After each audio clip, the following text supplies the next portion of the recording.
Welcome back. And on news making headlines in the business world, Tatu City will host the country's biggest call center, with its construction set to be completed by the end of next year. The flagship project, which has already broken ground, will employ at least 4,000 people with the aim of providing business process outsourcing and customer support for companies within the special economic zone.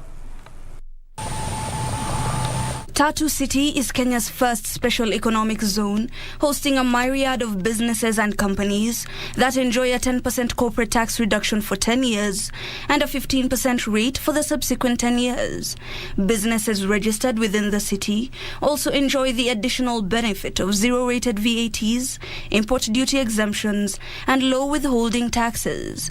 So far, more than 70 companies are operational within the special zone, with many players in the manufacturing sector setting up establishments there.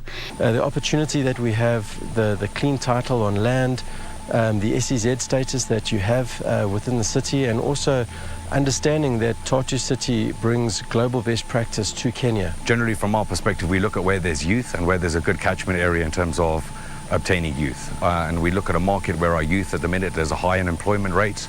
So I think when we look at the overall picture in terms of what we can do and being one of the pillars and vision of 2030 in Kenya, I think that we're really making great strides in terms of alleviating the unemployment issue here. The call center flagship project being operated by CCI Global promises ultra-modern amenities that would further enhance service provision in the city. The international company notes its entry into the Kenyan market through Tatu City is strategic, with the aim to expand even further into the region through it.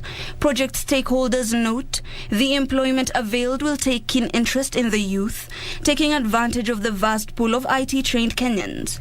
So the employment impact is really significant, but this is going to be a new world-class business hub, not just for Kenya, but for Nairobi. So for us, Kenya has become a really active country of investment for us. The project will provide business processing outsourcing services, including consumer sales services and digital customer management strategies.